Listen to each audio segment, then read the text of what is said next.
तो जैसा कि आप लोग जानते हैं क्लास 10th के जो साइंस है वो 3 पार्ट में डिवाइड है, फिजिक्स, केमिस्ट्री एंड बायोलॉजी। तो यहाँ पर हम लोग डिस्कस करेंगे केमिस्ट्री का पोर्शन।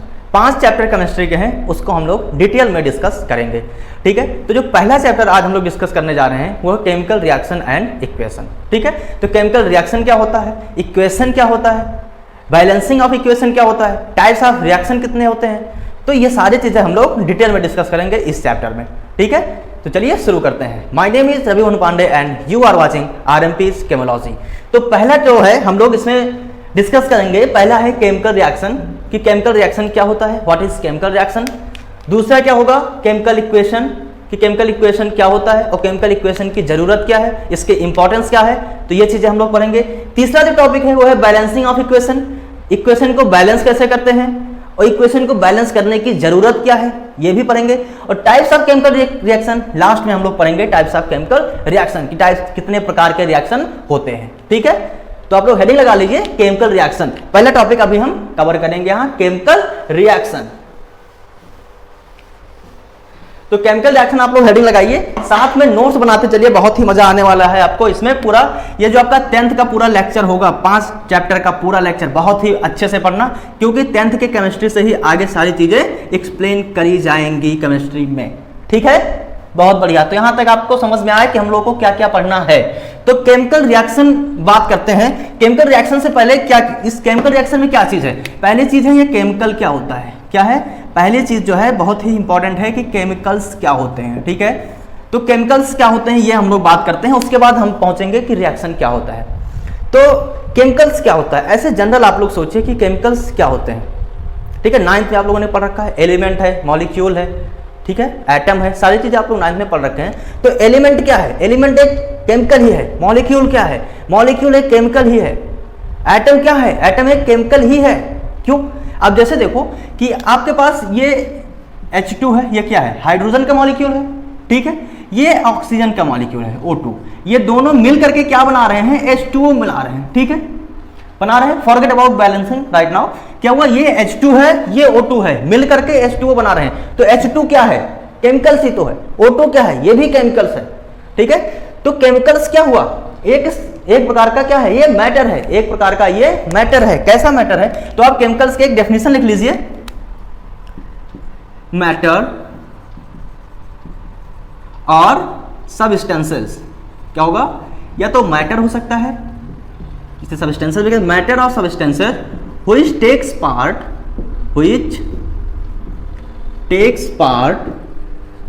in reaction। वह पदार्थ जो कि अभिक्रिया में पार्टिसिपेट करते हैं, क्या करते हैं, जो कि अभिक्रिया में पार्टिसिपेट करते हैं, उसे हम क्या कहते हैं, उसे हम केमिकल्स कहते हैं, ठीक है।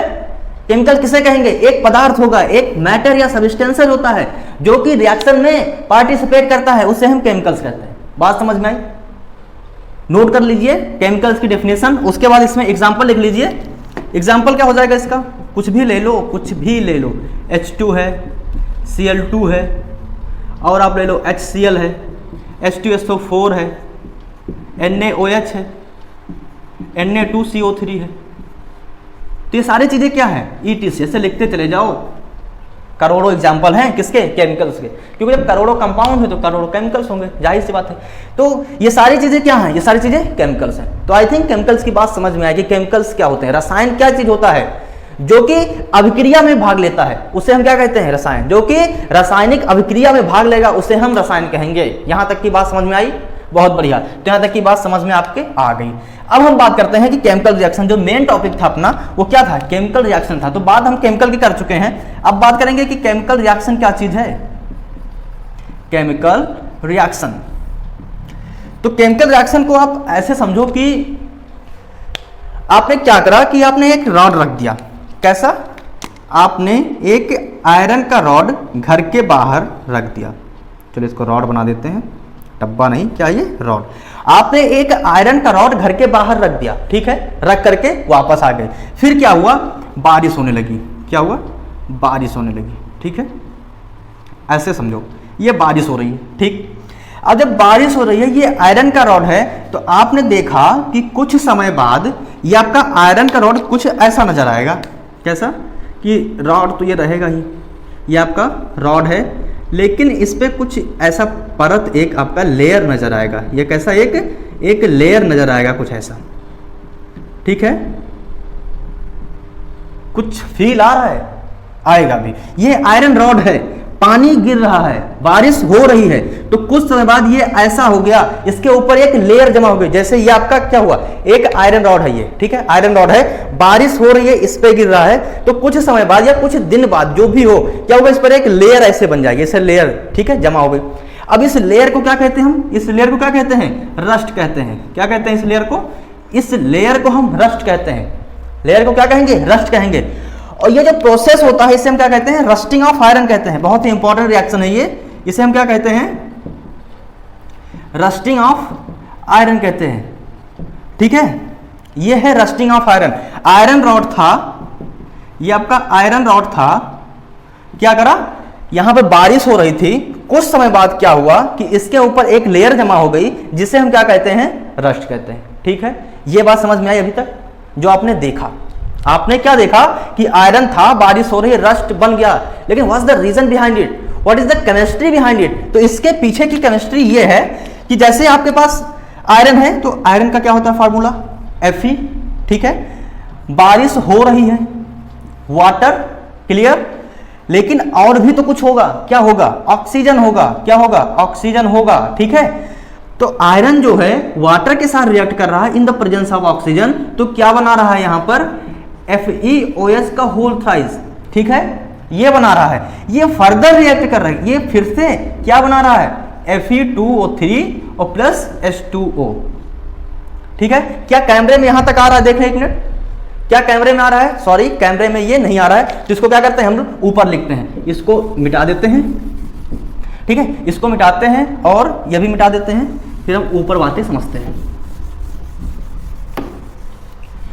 चलिए अब यहां हम ऐसे समझेंगे इसमें कि हमारे पास आयरन है, Fe plus H2O in the presence of oxygen, it's give FeOH का whole thrice, further it's gives Fe2O3 plus H2O। Forget about balancing right now, I am saying, ठीक है। क्यों, क्योंकि अभी हम बैलेंसिंग की बात नहीं कर रहे हैं, अभी हम बात कर रहे हैं कि आयरन में रस्ट आया कैसे। अभी हम बात करें केमिकल रिएक्शन होता क्या है। तो ये क्या हुआ, पानी गिर रहा था, ठीक है, ड्रॉपलेट्स ये गिर रहा था, समझो यहाँ पर, ठीक है, पानी इस पर गिर रहा है, धीरे धीरे आ रहा है, ये मिटा दें, तो ये रस्ट बना, ठीक है। यहां तक बातें समझ में आई आपको। तो अब देखो कि आयरन जो रिएक्ट कर रहा है वाटर के साथ में, ठीक है, इन द प्रेजेंस ऑफ ऑक्सीजन, तो FeOH का होल थ्राइस बना, फिर से ये क्या किया, Fe2O3 और H2O बना लिया, ठीक है। अब ये जो Fe2O3 है, ये क्या है आपका, ये रस्ट है, क्या है, ये रस्ट है, इसे क्या कहते हैं, आयरन का ऑक्साइड है ये क्या है, ऑक्साइड होता है, क्या होता है ये, आयरन का ऑक्साइड होता है, ये आप समझिए। Fe2O3 क्या है, आयरन का ऑक्साइड है, ठीक है। तो रस्ट का फार्मूला क्या हुआ, Fe2O3। रस्टिंग ऑफ आयरन बहुत ही इंपॉर्टेंट चीज है ये केमिकल। अब देखो क्या बताएं कि केमिकल रिएक्शन क्या होता है। अब क्या हुआ, आयरन था, आयरन ऑक्साइड हो गया, पहले ये Fe था, H2O था, O2 था, बाद में क्या बन गया, ये इसका ऑक्साइड बन गया। तो क्या हो रहा है, केमिकल यहाँ चेंज हो रहा है, ये केमिकल दूसरा है, ये केमिकल दूसरा है, इसकी प्रॉपर्टी अलग है, इसकी प्रॉपर्टी अलग है, तो केमिकल चेंज हो रहा है, हो रहा है, बहुत बढ़िया। तो केमिकल चेंज हो रहा है, आपने ये समझा, इस एग्जाम्पल से आपको ये समझ में आया कि अगर कोई रिएक्शन हो रहा है तो वहां पर केमिकल चेंज हो रहा है, क्या हो रहा है, केमिकल चेंज हो रहा है, ठीक है। तो अगर केमिकल चेंज हो रहा है तो केमिकल रिएक्शन की अगर हम देखें डेफिनेशन, केमिकल रिएक्शन की अगर हम डेफिनेशन देखें तो द प्रोसेस, साथ में नोट्स बनाते रहिए, बहुत ही मजा आने वाला है। The process in which chemical change occur, ऐसी प्रक्रिया जिसमें केमिकल चेंज होता है उसे हम क्या कहेंगे, केमिकल रिएक्शन कहेंगे, ठीक है। ऐसी प्रक्रिया जिसमें केमिकल चेंज होता है उसे हम क्या कहेंगे, केमिकल रिएक्शन कहेंगे, ठीक है। तो यहां तक की बातें समझ में आई, बहुत बढ़िया।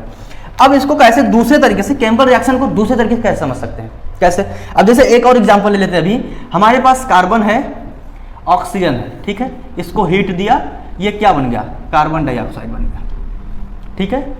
कार्बन है, ऑक्सीजन है, हीट दिया, कार्बन डाइऑक्साइड ये बन गया। अभी हम इसके बारे में बात करेंगे, जो एरो लगाया था इसके बारे में डिटेल में डिस्कस करेंगे। कार्बन ऑक्साइड, कार्बन डाइऑक्साइड बन गया। तो हम इन दोनों रिएक्शन में क्या देख रहे हैं, क्या देख रहे हैं कि हमारे पास कुछ ऐसा एक एरो जैसा बना हुआ है, ऐसा समझो भी, फील करो व्हाट इज द केमिस्ट्री, क्या रिएक्शन की केमिस्ट्री क्या है वो समझो। एक रिएक्शन, ये एरो बना है, इसके लेफ्ट साइड में कुछ चीज लिख रखा है, इसके राइट साइड में कुछ चीज लिख रखा है, ठीक है, इतनी बात समझो। तो जो लेफ्ट साइड में है इसे हम रिएक्टेंट कहते हैं, क्या कहते हैं इसे हम रिएक्टेंट कहते हैं, और ये जो राइट साइड में है इसे हम प्रोडक्ट कहते हैं। क्या कहते हैं? रिएक्टेंट इसे कहते हैं, इसे हम प्रोडक्ट कहते हैं, और रिएक्टेंट को इनिशियल सब्सटेंस कहते हैं। क्या कहते हैं? Initial substance. और प्रोडक्ट को क्या कहेंगे? Final substance. क्या कहेंगे? Final substance. पहली चीज आपने देखी कि केमिकल चेंज हो रहा है, रिएक्शन में क्या हो रहा है? केमिकल चेंज हो रहा है। दूसरी चीज ने आपने देखी कि रिएक्टेंट से प्रोडक्ट बन रहा है। कोई भी रिएक्शन है तो एक रिएक्टेंट है, एक प्रोडक्ट है, तो रिएक्टेंट से क्या हो रहा है? प्रोडक्ट बन रहा है। तो हमें एक और अच्छा डेफिनेशन यहां पर मिल गया। आप लिखिए द प्रोसेस in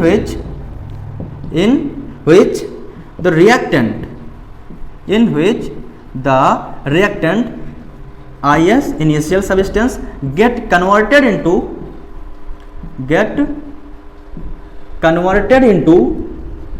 प्रोडक्ट। ठीक है, क्या हुआ? The process in which reactant get converted into product is said to be the chemical reaction. This is most important definition. ठीक है, ये आप समझिए कि सबसे अच्छा एग्जांपल, सबसे गुड एग्जांपल, सबसे महत्वपूर्ण एग्जांपल, सबसे महत्वपूर्ण एक्सप्लेनेशन अगर कहें केमिकल रिएक्शन का तो यही है कि reactant get converted into product said to be the chemical reaction. ठीक है, तो बातें समझ में आई आपको कि केमिकल्स क्या होता है, केमिकल रिएक्शन क्या होता है। ठीक है, बहुत बढ़िया। तो अगर आपको ये चीजें समझ में आ गई हैं तो ये आप लोग नोट कर चुके होंगे, क्योंकि बहुत अच्छे हैं, नोट करने में देरी नहीं होती है। इधर सर ने लिखा, उधर हमने नोट कर लिया, वेरी गुड। अब क्या करते हैं, अब जैसे हमने बताया कि केमिकल चेंज हो रहा है, ठीक है, रिएक्टेंट से प्रोडक्ट में जाने पर केमिकल चेंज हो रहा है, इनिशियल सब्सटेंस से फाइनल सब्सटेंस तक पहुंचने में रिएक्टेंट चेंज हो रहा है। तो कितने टाइप के चेंज हो सकते हैं, है ना, किसी रिएक्शन में कितने टाइप के चेंज हो सकते हैं। तो वो जो चेंज है, तो जो पहला चेंज आपका है वो है स्टेट चेंज। क्या है?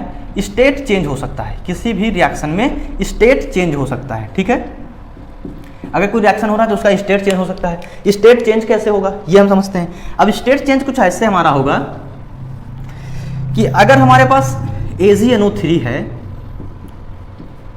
AgNO3 है, इसकी अभिक्रिया हम करवा रहे हैं HCl के साथ में। समझिए, AgNO3 है, इसकी अभिक्रिया करवा रहे हैं HCl के साथ में, तो हमें AgCl मिल रहा है और प्लस में HNO3 मिल रहा है। ठीक है, AgCl, HCl, AgNO3, HCl, AgCl, HNO3, ये सारी चीजें मिल गई। तो हमने इसमें देखा कि जो AgNO3 है ये एक्वस है। क्या है? एक्वस सॉल्यूशन है। HCl क्या है? ये भी एक्वस सॉल्यूशन है। लेकिन AgCl क्या चीज है? ये आपका सॉलिड फॉर्म में है। किस फॉर्म में है? सॉलिड फॉर्म में है। HNO3 क्या है? ये भी एक्वस है। ठीक है, अब इसको हम ऐसे लिख सकते हैं। ठीक है, अभी अब इसकी बात हम करते हैं। ये क्या हुआ? एक्वस सॉल्यूशन ये भी है। AgNO3, HCl भी एक्वस सॉल्यूशन है, AgCl भी एक्वस सॉल्यूशन, AgCl सॉलिड है और HNO3 एक्वस सॉल्यूशन है। ठीक है, तो क्या हो रहा है? ये एक्वस मींस क्या होगा कि अगर आप समझो ये लिक्विड है और लिक्विड से क्या बन रहा है? सॉलिड बन रहा है। इस रिएक्शन में क्या हो रहा है कि लिक्विड से सॉलिड बन रहा है। लिक्विड था, सॉलिड बन गया, तो क्या हुआ? फिजिकल स्टेट चेंज हुआ, स्टेट चेंज हुआ, liquid to solid, solid to liquid. एक और एग्जांपल है, अभी समझाते हैं सारे। एक और एग्जांपल, हमारे पास NaCl का सॉल्ट है, हमने इसमें H2O मिला दिया, तो हमारे पास क्या मिलेगा? NaOH और HCl। ठीक है, अब इसमें हम लोग क्या देख रहे हैं कि NaCl जो था ये सॉलिड था। क्या था? सॉलिड था। ये कैसा है? दोनों कैसा है? ये एक्वस है। कैसा सॉल्यूशन है? ये एक्वस सॉल्यूशन है। यहां पर क्या हो रहा है कि solid converted into liquid, solid से लिक्विड बन रहा है। यहां क्या था? लिक्विड से सॉलिड बन रहा था, यहां सॉलिड से लिक्विड बन रहा है। तो क्या फिजिकल स्टेट चेंज हो रहा है? बहुत बढ़िया, चेंज हो रहा है। ठीक है, अब हम बात करते हैं इस चीज की। जो AgCl है, ये नीचे की तरफ ये जो एरो है आपका, ये जो एरो दिखा रहा है, ये दिखा रहा है प्रेसिपिटेट बन रहा है। क्या बन रहा है? प्रेसिपिटेट बन रहा है, नोट कर लीजिए प्रेसिपिटेट। ये क्या होता है? इनसॉल्यूबल सॉल्ट होता है, इनसॉल्यूबल सॉल्ट, ठीक है, ऐसा सॉल्ट जो घुले ना पानी में, ठीक। प्रेसिपिटेट है, इनसॉल्यूबल सॉल्ट बन रहा है। अगर आपको रिएक्शन में कहीं एरो ऐसा दिख रहा है नीचे की तरफ, ऐसा एरो दिख रहा है, तो क्या है? प्रेसिपिटेट बन रहा है, ठीक है। ऐसे रिएक्शन को हम क्या कहते हैं? प्रेसिपिटेशन रिएक्शन कहते हैं। क्या कहते हैं? प्रेसिपिटेशन रिएक्शन, ठीक है। इसे क्या कहेंगे? इसे हम प्रेसिपिटेशन रिएक्शन कहेंगे। अभी इसके बारे में भी डिस्कस करेंगे, टाइप्स ऑफ रिएक्शन में सारी चीजें, ठीक है। ये क्या है? इंट्रोडक्शन है केमिकल रिएक्शन का, हम लोग क्या क्या पढ़ने वाले हैं। तो क्या है? प्रेसिपिटेशन रिएक्शन है, ऐसा अगर एरो आपको दिख रहा है तो, ठीक है। ये चीज समझ में आई। तो स्टेट चेंज समझ में आया, बहुत बढ़िया, स्टेट चेंज आप समझ गए। अब जो दूसरा चेंज है वो है कलर चेंज। क्या है? Colour change. ये भी बहुत ही इंपॉर्टेंट है, कलर चेंज। तो आप लोग हेडिंग डालिए, दूसरा चेंज कैसा हो सकता है आपका? कोई रिएक्शन अगर हो रहा है तो दूसरा चेंज हो जाएगा आपका colour change. Second change is colour change, colour change, ठीक है। अब अगर कलर चेंज हो रहा है, मतलब एक कलर से कोई दूसरा कलर बन रहा है, ठीक है। इसका एग्जांपल लेंगे तभी समझ में आएगा। आपका क्या हुआ? CuSO4 है, ठीक है। इसका रिएक्शन हमने करवा दिया जिंक के साथ में, CuSO4 था, जिंक के साथ में रिएक्शन करवा दिया, तो आपका ZnSO4 बन गया और कॉपर, ठीक। अब ये देखा गया कि जो CuSO4 का कलर है ये ब्लू कलर है। क्या है? ब्लू कलर है। लेकिन इसका जो कलर था ये कलरलेस था। क्या था? कलरलेस था, ठीक है। तो ब्लू कलर से कलरलेस हो गया, मीन्स क्या हुआ? कलर चेंज हो गया। एक कॉपर सल्फेट का आप ऐसे अगर समझो कि कॉपर सल्फेट का हमने ब्लू कलर का बढ़िया सॉल्यूशन ले लिया, ठीक है। ब्लू मार्कर से बताते हैं, ये रहा आपका कॉपर सल्फेट का सॉल्यूशन। तो अगर इसमें हमने क्या करा? जिंक ऐड कर दिया, तो क्या देखेंगे कि ये जो सॉल्यूशन है ये कलरलेस हो जाएगा। क्या हो जाएगा? कलरलेस सॉल्यूशन हो जाएगा। इसका कलर क्या था? इसका कलर ब्लू था, ठीक है। तो ब्लू कलर से कलरलेस हो गया। बात समझ में आई? बहुत बढ़िया। तो आपको कलर चेंज भी समझ में आ गया। अब हम अगर तीसरा चेंज की बात करें तो तीसरा चेंज ये भी इंपॉर्टेंट है, ये होता है gas evolution. Gas evolution, gas evolution का मतलब यह है कि प्रोडक्ट साइड में एक गैस निकल रही हो, एक या एक से अधिक जो भी हो, प्रोडक्ट साइड में एक या एक से अधिक गैस निकल रही हो, उससे हम गैस इवोल्यूशन कहेंगे। अब जैसे हम रिएक्शन अपना ले लें, कैसा? मेथेन का कंबशन रिएक्शन हमारे पास है, CH4 है, ऑक्सीजन से रिएक्ट कर रहा है इन द, ये हीट है, ठीक है। क्या है? मेथेन ऑक्सीजन से रिएक्ट कर रहा है, तो कार्बन डाइऑक्साइड गैस बन रहा है और H2O, ठीक है। Carbon dioxide gas H2O। Carbon dioxide gas क्या कर रहा है? बाहर निकल रहा है। क्या हो रहा है यहाँ पर? कार्बन डाइऑक्साइड गैस बाहर निकल रहा है। तो गैस इवोल्यूशन हो रहा है। किसी भी रिएक्शन का गैस भी निकल सकती है, ठीक है, गैस निकल सकती है ना, बहुत बढ़िया। अब जैसे गैस इवोल्यूशन का एक और अच्छा एग्जांपल है, जैसे हमारे पास HCl है, तो HCl में हमने जिंक डाल दिया। क्या किया? HCl था, हाइड्रोक्लोरिक एसिड था, जिंक डाल दिया इसमें, तो ये ZnCl2 बन गया और यहाँ से हाइड्रोजन गैस बाहर निकल रही है। क्या निकल रहा है यहाँ पर? हाइड्रोजन गैस बाहर निकल रही है, ठीक है। ये दो चीज़ें हैं। बैलेंसिंग भूल जाओ, बैलेंसिंग नहीं कि सर बैलेंस नहीं दे, बैलेंसिंग बताएंगे सारी चीज, अभी बैलेंसिंग भूल जाओ। सिर्फ क्या समझना है कि गैस इवोल्यूशन चेंज क्या हो रहा है वो अभी समझ रहे हैं, गैस इवोल्यूशन हो रहा है, ठीक है। तो ये जो आपका ये एरो है, ऐसा एरो, अगर रिएक्शन में आपको कुछ ऐसा एरो देखने को मिलता है तो ये है गैस इवोल्यूशन का एरो। क्या है? गैस इवोल्यूशन, ठीक है। मतलब जब गैस निकलती है तो ऐसा एरो बनता है, जब प्रेसिपिटेट बनता है तो ऐसा एरो बनता है, ठीक है। प्रेसिपिटेट फॉर्म होगा तो ये एरो, गैस निकल रहा है तो ये एरो, ये रही दो एरो की बात, ठीक है। तो आपको तीन चेंज जो है वो समझ में आया, गैस इवोल्यूशन, कलर चेंज और स्टेट चेंज, बहुत बढ़िया। तो लास्ट चेंज जो है वो देख लेते हैं। एक और चेंज हो सकता है, क्या? बहुत ही इंपॉर्टेंट है, टेम्परेचर चेंज हो सकता है। क्या हो सकता है? टेम्परेचर चेंज हो सकता है। किसी भी रिएक्शन में टेम्परेचर चेंज हो सकता है, ठीक है। तो अगर हम चौथी बात करें कि टेम्परेचर चेंज हो सकता है, टेम्परेचर चेंज, तो टेम्परेचर जो है किसी रिएक्शन में जो टेम्परेचर, वो दो प्रकार के रिएक्शन है, मतलब टेम्परेचर चेंज पे जो दो प्रकार की रिएक्शन हो सकती है। जो पहला रिएक्शन होता है वो है एंडोथर्मिक।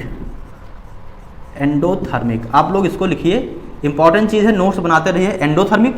एक दूसरा होता है एक्सोथर्मिक, ठीक है। एक है एंडोथर्मिक, एक है एक्सोथर्मिक, ठीक है। किस पे डिपेंड कर रहा है? ये टेम्परेचर पर डिपेंड कर रहा है, ठीक है।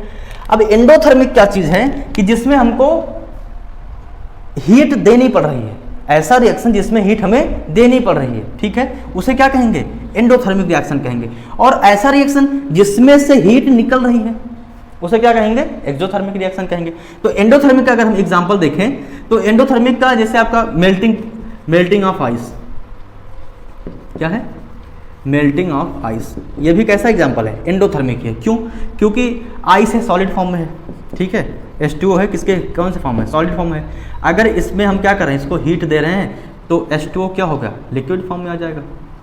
तो क्या हुआ, हीट दे रहे हैं ना, हीट हम दे रहे हैं इसमें, तो कैसा, एंडोथर्मिक। हीट दे रहे हैं तो एंडोथर्मिक। अगर हीट निकल रही है तो क्या हो जाएगा, जैसे हमारे पास है वही HCl है हमारे पास अगर, और इसमें हमने जिंक मिला दिया तो क्या बनेगा, ZnCl2 बनेगा और H2 गैस निकलेगा। अभी एग्जांपल बताया था। तो ये भी क्या है, ये एक्सोथर्मिक रिएक्शन है। अगर ऐसे जनरल टेम्परेचर पर रहा होगा, रूम टेम्परेचर इसका अगर मानो कि हमारे पास ऐसे समझो 30 डिग्री रहा हो, ठीक है, टेम्परेचर इसका हमने मान लिया 30 डिग्री टेम्परेचर है, लेकिन जब इसमें हमने Zn ऐड किया, ZnCl2 जब बना तो इसका टेम्परेचर 78 डिग्री सेंटीग्रेड हो गया, ठीक है। तो क्या हो रहा है यहाँ पर हीट निकल रही है। क्या हुआ, बी का जब टच किया, पहले HCl था उसमें जिंक डाला, मतलब बी का टच किया तो बहुत गर्म था, कितना था, 78 डिग्री सेंटीग्रेड उसका टेम्परेचर पहुंच चुका था, ठीक है। तो इसे क्या कहेंगे, एक्सोथर्मिक। और जिसमें हमें हीट देनी पड़े उसे हम कहेंगे एंडोथर्मिक। जैसे इसका एक और ले लें, एथेन है C2H6, इसको अगर हम हीट कर रहे हैं तो हमें क्या मिलेगा, हमें मिलेगा CO2, हमें मिलेगा H2O, ठीक है। अब कितना मिलेगा ये बात नहीं है, कितने मोल इसकी बात नहीं है, बात किसकी, एंडोथर्मिक की। यहाँ पर क्या हो रहा है, हमें हीट देनी पड़ रही है। हाँ, ये साइन क्या है, ये साइन होता है कि हम हीट दे रहे हैं। क्या हो रहा है कि हम हीट दे रहे हैं, ये साइन इसका होता है, ठीक है, हीट दे रहे हैं। एंडोथर्मिक, हीट निकल रही है, प्लस यहाँ अगर ऐसे बना दो तो क्या हुआ, हीट निकल रही है। एक्सोथर्मिक, हीट देना पड़ रहा है, एंडोथर्मिक। तो आज की बातें यहाँ तक थी। अब इसके बाद हम लोग पढ़ेंगे कि केमिकल इक्वेशन क्या होता है और उसको बैलेंस कैसे करते हैं। आई होप यहाँ तक की बातें आपको समझ में आई। Thank you for watching.